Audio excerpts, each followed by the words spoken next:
Leksjon 1. Flyinformasjon. Vet du hvilken dato eller hvilket fly som går herfra? La oss sjekke skjermen der for å finne den nyeste informasjonen. Det høres ut som en god plan. Jeg vil sikre at vi er på rett vei. Absolutt. Det er alltid bedre å dobbeltsjekke flydetaljer. I tillegg hjelper det å unngå overraskelser i siste øyeblikk på flyplassen. Ja, og jeg vil føle meg mer komfortabel når vi bekrefter alt. Nøyaktig. Å kjenne flydetaljene våre vil hjelpe oss med å planlegge resten av dagen. Og vi kan slappe mer av når vi vet at vi er forberedt. Det er sant. Å være organisert reduserer stress under reise. Leksjon 2. Hårklippspreferanser. Hvordan vil du ha frisien din, SR? Kort på begge sider, ikke så mye av bak. Det høres ut som en klassisk stil. Den er ryddig og enkel å vedlikeholde. Nøyaktig. Jeg foretrekker noe som ser bra ut uten for mye oppstyr. Jeg forstår. Noen ganger er enkelhet det beste valget. I tillegg er det viktig å ha en hårklipp som passer til ansiktsformen din. Definitivt. En god hårklipp kan øke selvtilliten din enormt. Det er derfor jeg alltid tar meg tid til å bestemme meg for en stil. Og det er flott at du vet hva du vil. Takk. Jeg tror kommunikasjon er nøkkelen med stylister. Leksjon 3. Finne en klokke. Unnskyld meg, kan du hjelpe meg med å finne en klokke? Selvfølgelig. Hvilken stil er du ute etter? Jeg er interessert i noe klassisk, men stilig, kanskje med et skinnbånd. Det høres tidløst ut. Skinnbånd er alltid på moten. Nøyaktig. De kan utfylle både uformelle og formelle antrekk. Jeg er enig. Den er allsidig, noe som gjør den til en flott investering. I tillegg vil jeg ha noe slitesterkt som vil vare i årevis. Det er smart. Kvalitet er like viktig som stil. La oss se hvilke alternativer vi kan finne som oppfyller disse kriteriene. Leksjon 4. Livet kommer i veien. Noen ganger kommer livet i veien. Jeg har full forståelse for at det kan være utfordrende. Ja, det er lett å bli overveldet av alt som skjer rundt oss. Og når det skjer, er det viktig å prioritere det som virkelig betyr noe. Nøyaktig. Det handler om å finne en balanse som fungerer for deg. Noen ganger er det nødvendig å ta et skritt tilbake for å gjenvinne perspektivet. Jeg er enig. Vi trenger alle tid til å reflektere og lade opp. Og det er greit å be om hjelp når ting blir for mye. Absolutt. Støtte fra andre kan utgjøre en betydelig forskjell. Sammen kan vi navigere gjennom livets opp- og nedturer mer effektivt. Leksjon 5. Kunderelasjoner. Kunderelasjoner er akkurat det vi bør overvåke kontinuerlig for å sikre tilfredshet. Det er sant. Å opprettholde sterke relasjoner kan føre til gjentatt virksomhet og lojalitet.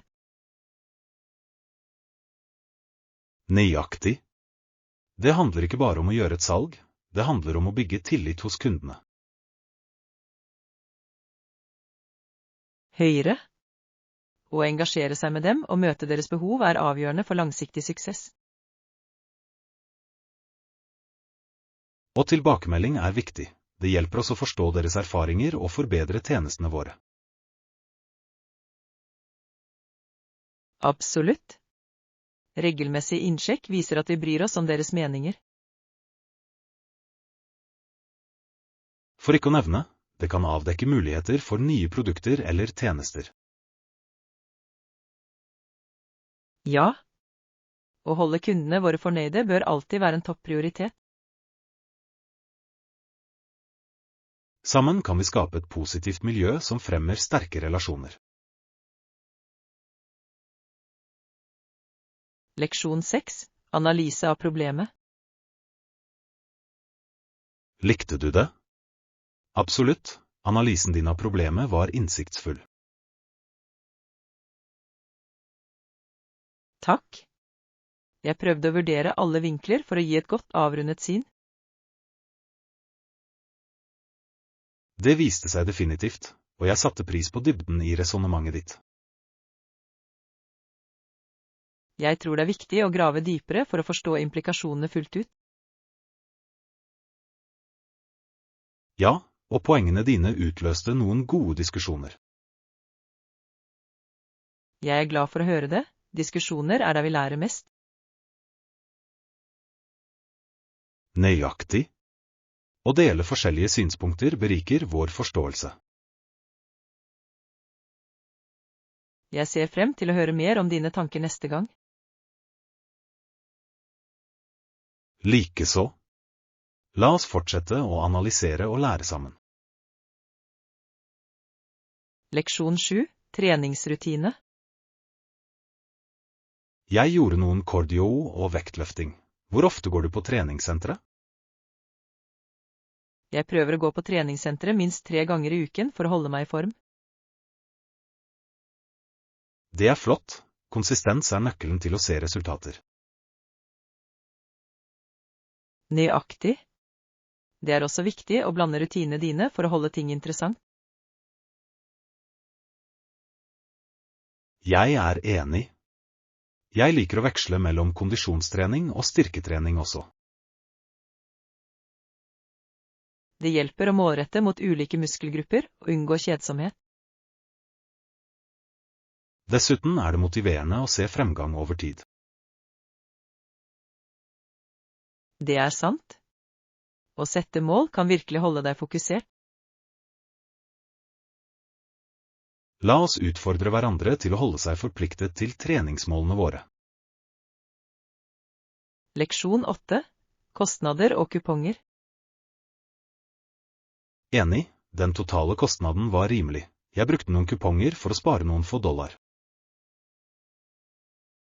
Det er kjempebra. Kuponger kan virkelig hjelpe med å strekke budsjettet ditt. Absolutt. Jeg ser alltid etter avtaler før jeg kjøper noe. Det er en smart tilnærming. Hver lille bit hjelper i det lange løp. Og det er tilfredsstillende å finne et godt tilbud etter litt leting. Definitivt. Det gjør handleopplevelsen enda mer givende. Dessuten lar det oss splurge litt mer på andre ting. Nøyaktig. Å spare penger åpner for muligheter for morsomme opplevelser. La oss fortsette å dele tips om hvordan du sparer. Det er gunstig for oss begge. Leksjon 9. Fredelige løsninger. Det er avgjørende at regjeringer lytter til folket sitt og finner fredelige løsninger. Jeg er helt enig. Dialog er avgjørende for fremgang i samfunnet. Uten kommunikasjon kan misforståelser føre til konflikt. Nøyaktig. Det er viktig å skape en kultur med respekt og forståelse. Og når folk føler seg hørt, er det mer sannsynlig at de samarbeider. Ja, samarbeidsløsninger kan skape et sterkere fellesskap. La oss gå inn for mer åpne diskusjoner om viktige spørsmål. Jeg er alt for det. Endring starter med at vi er proaktive. Sammen kan vi oppmuntre andre til å delta i meningsfulle samtaler.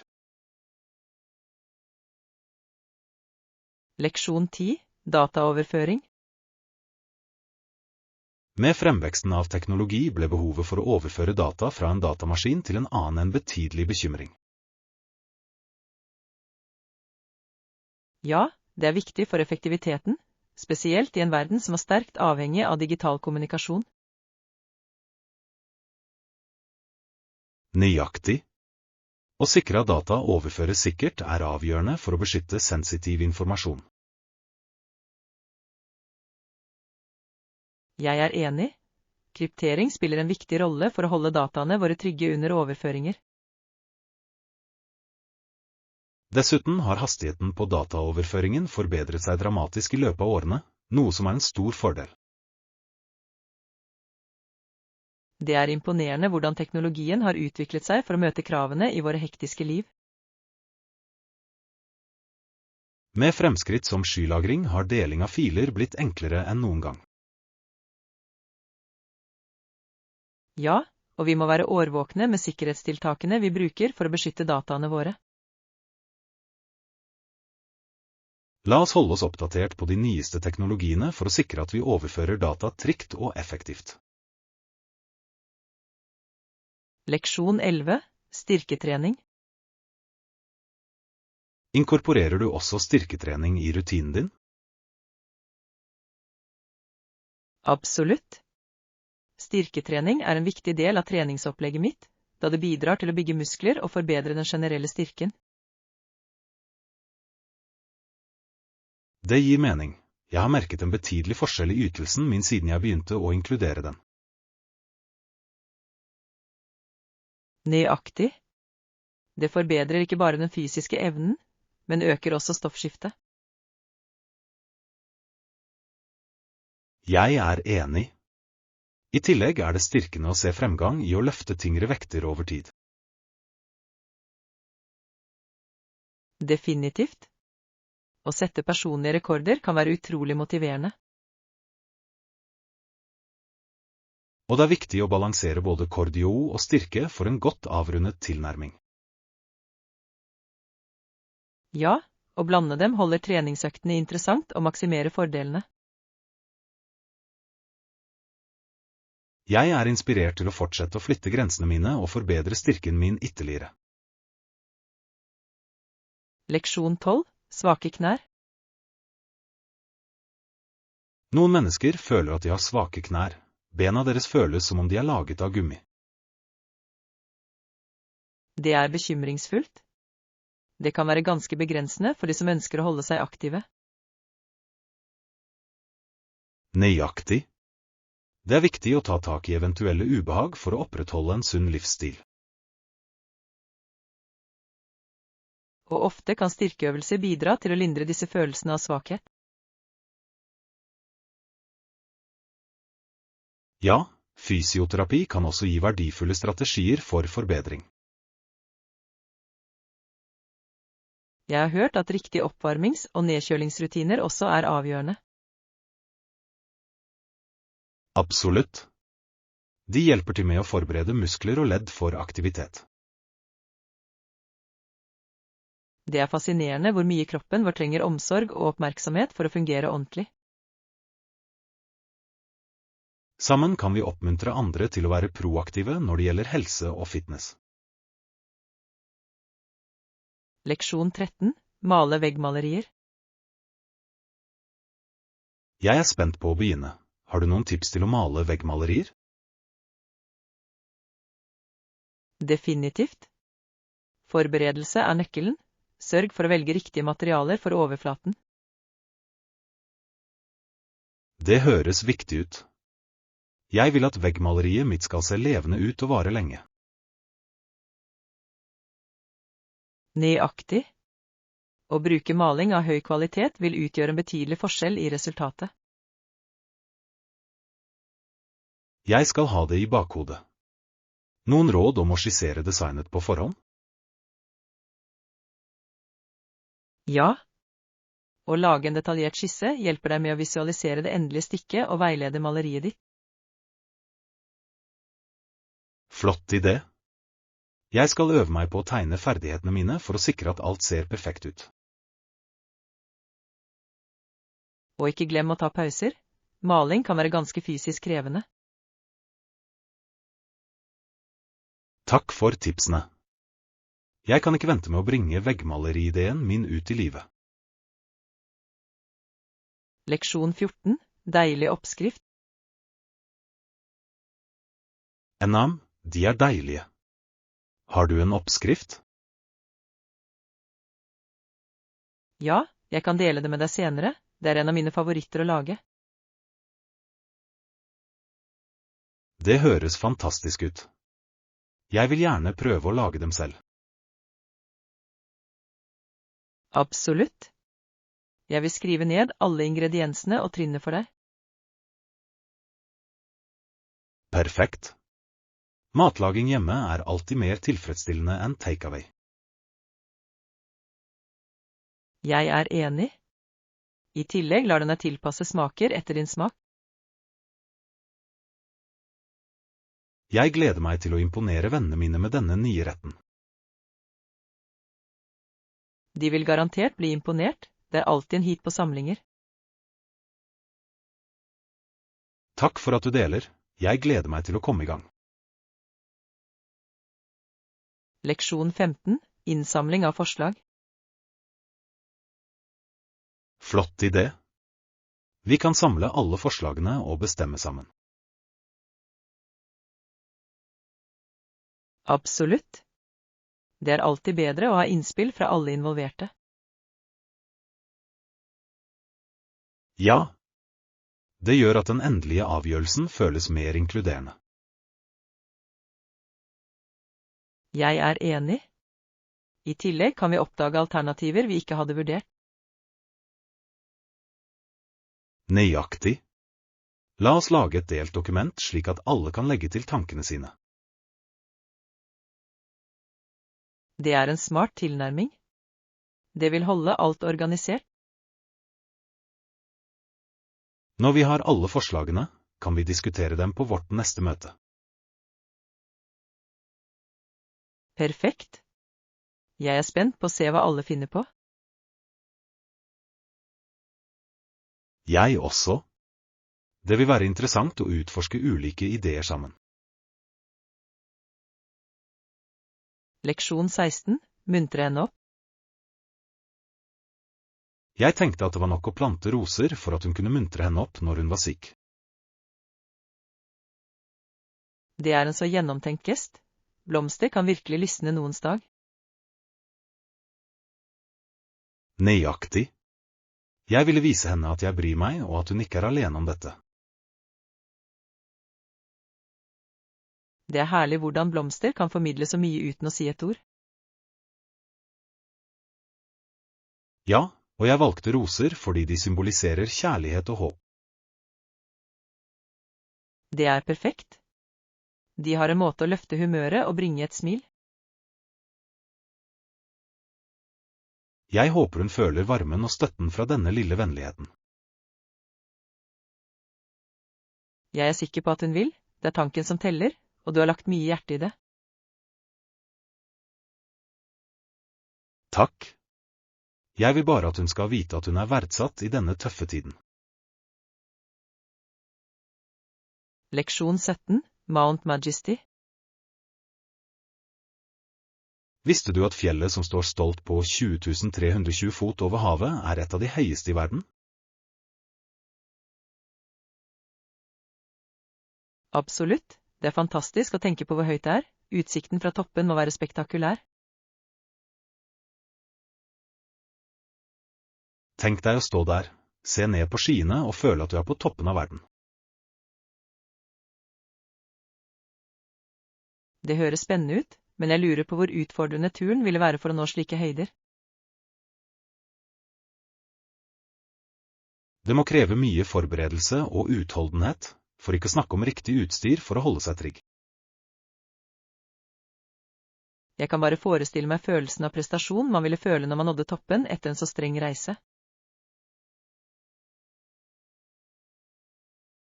I tillegg bidrar det unike dyrelivet og økosystemene som finnes i store høyder til eventyret.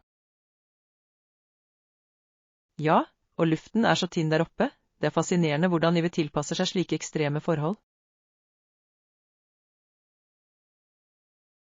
Jeg vil gjerne oppleve den dag, og føle spenningen ved å erobre en så majestetisk topp. Leksjon 18, supermarkedstur. Hvor praktisk det er at supermarkedet er rett rundt hjørnet, det gjør shopping så mye enklere. Jeg er helt enig, jeg planlegger å dra dit i dag for å hente noe nødvendig for uken. Det høres ut som en god idé. Hvilke varer er på handlelisten din? Jeg trenger å få i meg litt frukt, grønnsaker og kanskje litt snacks til helgen. Snacks er viktig. Jeg tar ofte chips og dipp til filmkvelder. Nøyaktig. I tillegg liker jeg å utforske nye produkter mens jeg er der. Noen ganger finner du skjulte perler. Og, definitivt. Har du prøvd de nye, smakfulle glitrende vannet? De er forfriskende gode. Jeg har ikke ennå, men jeg skal holde øye med dem. Det er alltid kjekt å prøve noe nytt. Hvis du vil, kan jeg bli med deg? Shopping er alltid morsommere med selskap. Leksjon 19, Hawaii-eventyr. Og, Hawaii høres fantastisk ut. Strendene, kulturen og det fantastiske landskapet gjør det til et drømmemål. Jeg vet, ikke sant? Hvilke aktiviteter tror du vi kan gjøre der? Vi kunne snorkle i det krystallklare vannet og utforske det pulserende marinelivet under overflaten. Det ville vært utrolig. Jeg har alltid ønsket å svømme med tropiske fisker og se korallrev på nært hold. Og la oss ikke glemme fotturer. Stiene der fører til noen fantastiske fossefall og naturskjønne utsikter. Ja, jeg har sett bilder av de fossene. De ser ut som paradis. I tillegg kunne vi delta på en tradisjonell luau for å oppleve den lokale kulturen og maten. Det høres ut som en perfekt måte å fordype oss i Hawaii-ånden. Jeg kan allerede se for meg at vi nyter solnedgangen på stranden etter en dag full av eventyr. Leksjon 20. Rimelige alternativer. Jeg ser etter noe rimeligere for prosjektet. Jeg er åpen for alternativer så lenge det er innenfor budsjettet vårt. Det høres fornuftig ut. Vi kan utforske ulike løsninger sammen. Ja. Noen ganger kan rimeligere alternativer være like effektive. Nøyaktig. La oss brainstorme noen alternativer som passer våre behov. God idé. Vi kan undersøke og sammenligne priser. Jeg sjekker på nettet for tilbud som kan hjelpe oss å spare. Perfekt. Og vi kan også be om anbefalinger fra andre. Jeg er sikker på at vi vil finne noe som fungerer for oss. Leksjon 21. Skogvern. Luften vi puster inn er så viktig, og bevaring av skoger spiller en betydelig rolle for å opprettholde den. Absolutt. En annen grunn til å bevare skog er å opprettholde mange forskjellige arter av planter og dyr.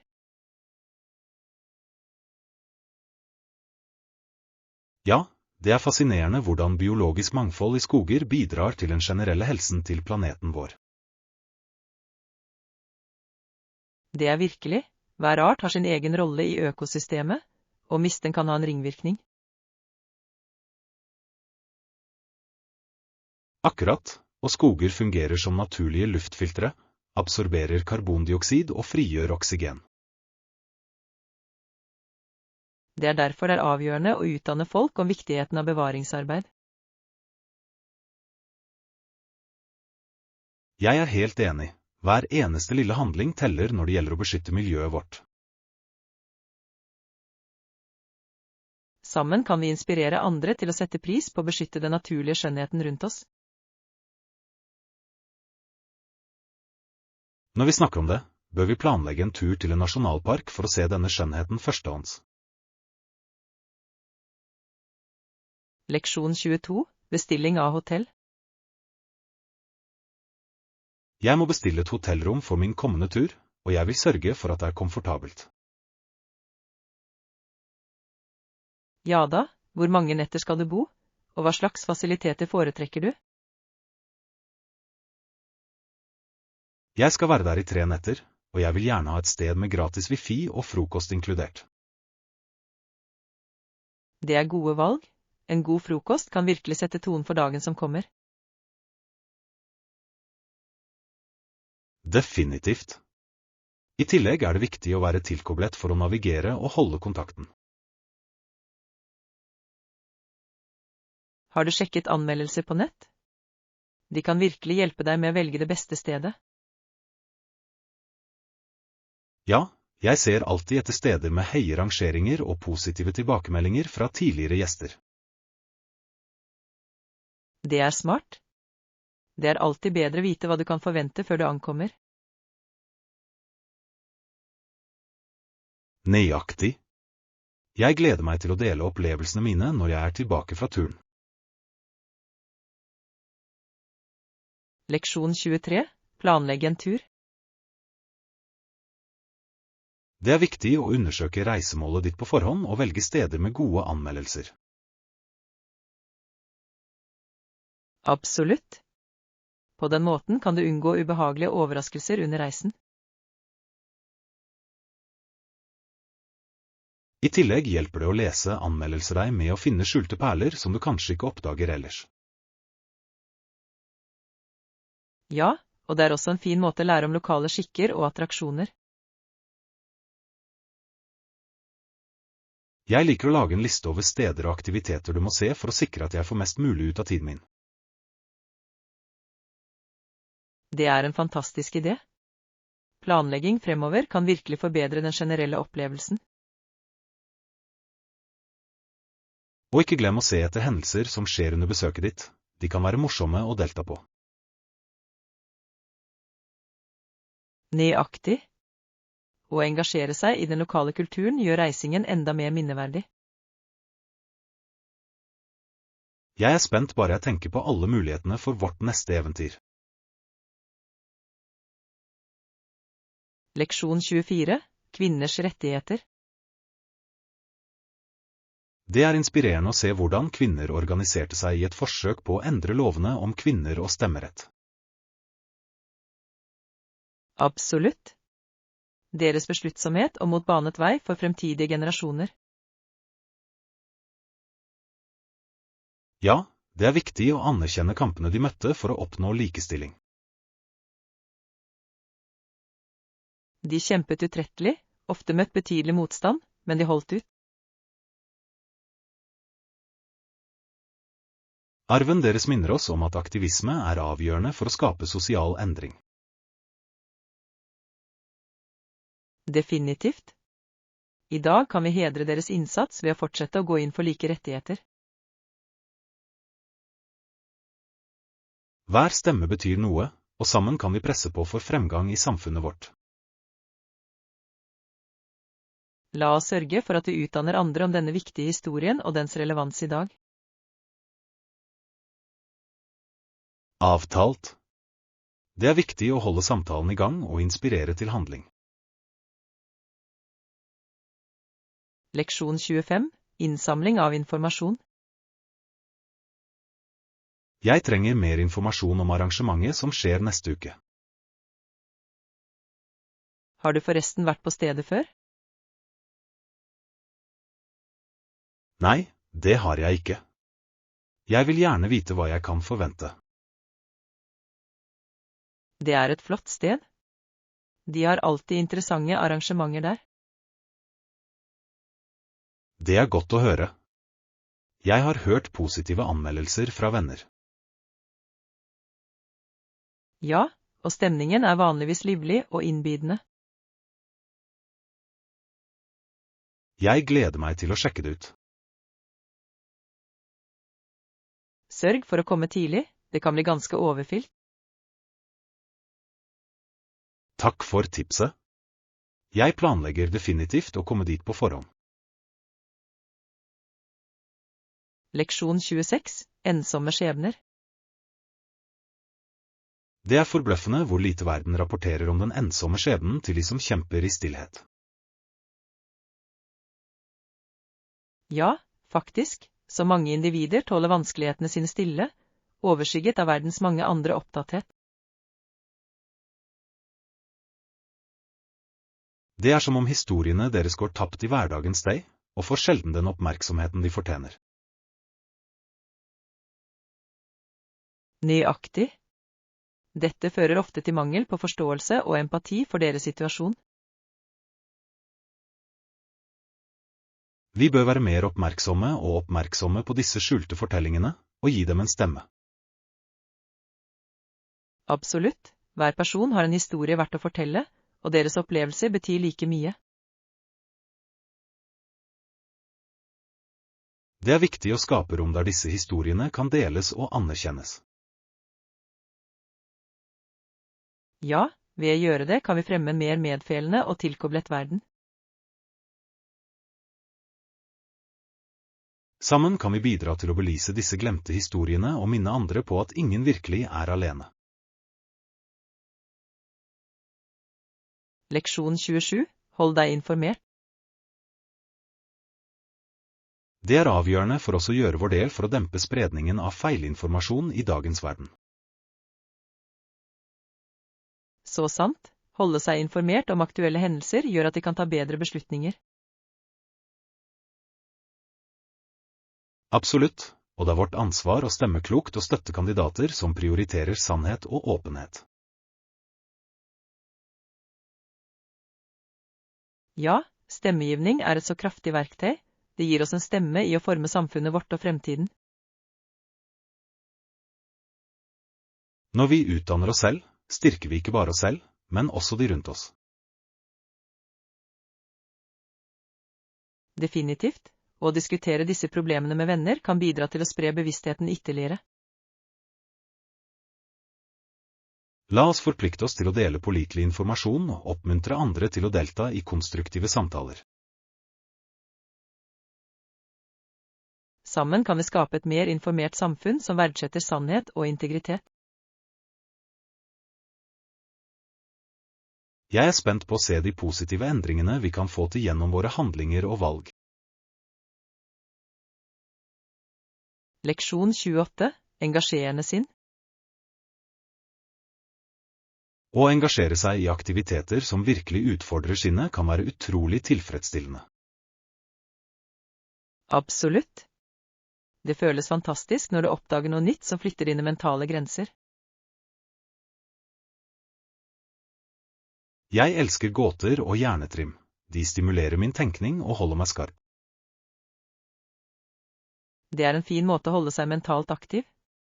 Jeg liker å lese utfordrende bøker som får meg til å reflektere dypt. Ja, litteratur kan åpne nye perspektiver og inspirere til kreativitet på uventede måter. Det er fascinerende hvordan sinnet vårt kan vokse gjennom slike utfordrende opplevelser. Å dele disse erfaringene med andre kan føre til berikende diskusjoner og innsikt. Nøyaktig. Sammen kan vi utforske nye ideer og utvide vår forståelse av verden. La oss lage en plan for å takle en ny bok eller puslespill sammen. Jeg gleder meg til å se hvordan vi vokser. Leksjon 29, etisk produksjon. Etisk produserte produkter blir stadig viktigere i dagens forbrukermarked. Absolutt. Folk er mer bevisste på opprinnelsen til de kjøper og dets innvirkning på verden. Et annet aspekt er å redusere karbonavtrykket vårt, noe som er avgjørende for en bærekraftig fremtid. Ja, å velge produkter med minimal miljøpåvirkning er et skritt i riktig retning. Det er inspirerende å se flere selskaper forplikte seg til etisk praksis og åpenhet.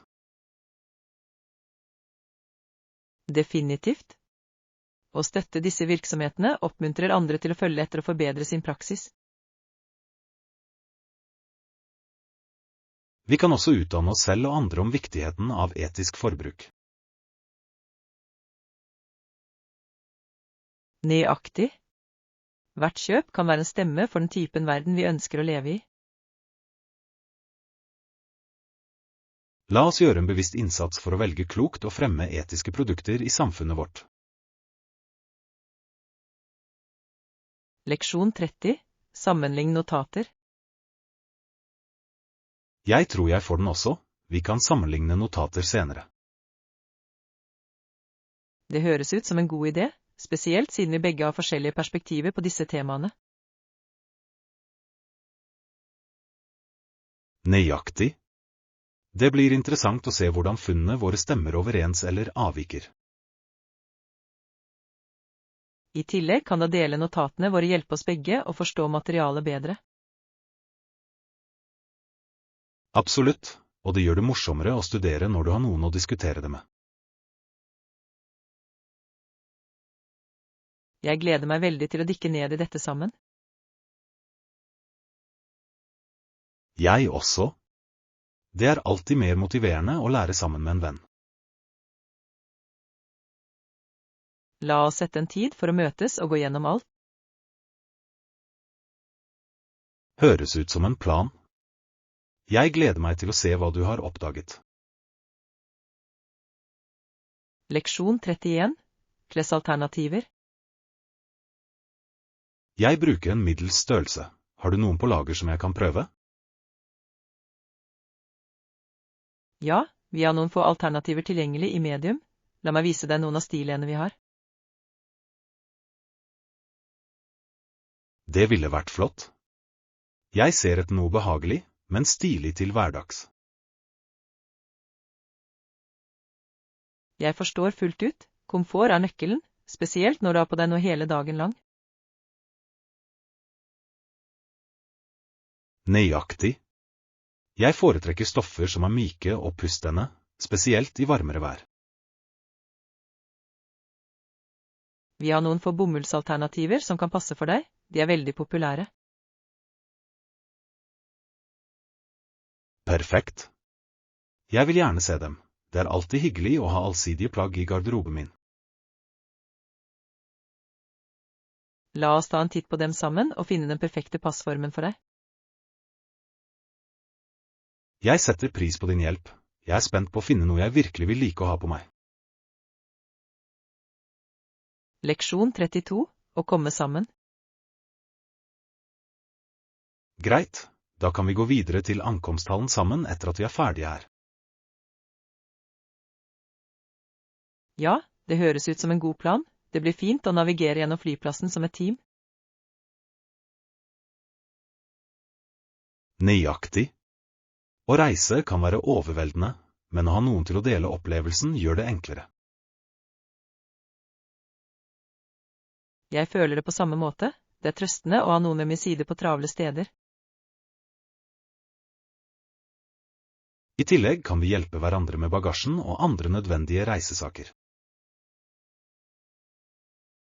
Definitivt. Og vi kan også chatte og underholde hverandre mens vi venter. La oss sørge for at vi har alt vi trenger før vi drar til ankomsthallen. God idé. Jeg ser frem til eventyret vårt sammen. Det blir gøy. Absolutt. Jeg gleder meg til å se hva som venter oss på destinasjonen vår. Leksjon 33. Leie en bil. Jeg tror det vil være mer praktisk for oss å leie en bil under turen. Avtalt. Det vil gi oss friheten til å utforske vårt eget tempo uten å stole på offentlig transport. Nøyaktig. Jeg skal se opp utleiealternativer og se hvilke tilbud vi kan finne for våre reisedatoer. Det høres ut som en plan. Å ha en bil vil gjøre det mye enklere å besøke alle attraksjonene vi ønsker å se. Ja, og vi kan stoppe hvor vi vil underveis, noe som øker eventyret. Høyre. I tillegg vil det være mer behagelig for oss å reise sammen i et leid kjøretøy. Jeg vil se etter alternativer som tilbyr ubegrenset kjørelengde. Det vil gi oss mer fleksibilitet. Flott idé. La oss sørge for å få et kjøretøy som passer våre behov for turen. Jeg gleder meg til å reise på veien og skape noen uforglemmelige minner sammen. Leksjon 34. Toalettmekanikk. Når du spyler toalettet, fosser vannet ut av det på en fascinerende måte. Ja, det er interessant hvordan mekanikken jobber for å fjerne alt effektivt. Og det henger toalettpapir ved siden av, noe som gjør det enkelt å opprettholde renslighet. Nøyaktig. Det er viktig for hygiene, og det er ganske praktisk å ha det lett tilgjengelig. Jeg setter alltid pris på å ha alt riktig satt opp på et bad. Det utgjør en forskjell. Ja, et godt vedlikeholdt bad kan virkelig forbedre den generelle opplevelsen av ethvert rom. Det er utrolig hvordan noe så enkelt kan ha en så viktig rolle i hverdagen vår. Absolutt. La oss huske sette pris på disse små bekvemmelighetene som gjør livet enklere. Sammen kan vi sørge for at vi holder våre rom rene og funksjonelle. Leksjon 35. Leiepriser. Har du sjekket leieprisene der? Ja, jeg har surfet på nettet, men det er litt overveldende. Det kan jeg forstå. Prisene kan variere så mye fra sted til sted. Nøyaktig. Noen områder er overraskende dyre i forhold til det de tilbyr. Har du funnet noen alternativer som virker fornuftige? Noen få, men jeg leter fortsatt etter det beste tilbudet. Det er smart å ta deg god tid og sammenligne ulike oppføringer. Definitivt. Jeg vil være sikker på at jeg finner et sted som passer mine behov. Gi meg beskjed hvis du trenger hjelp med søket.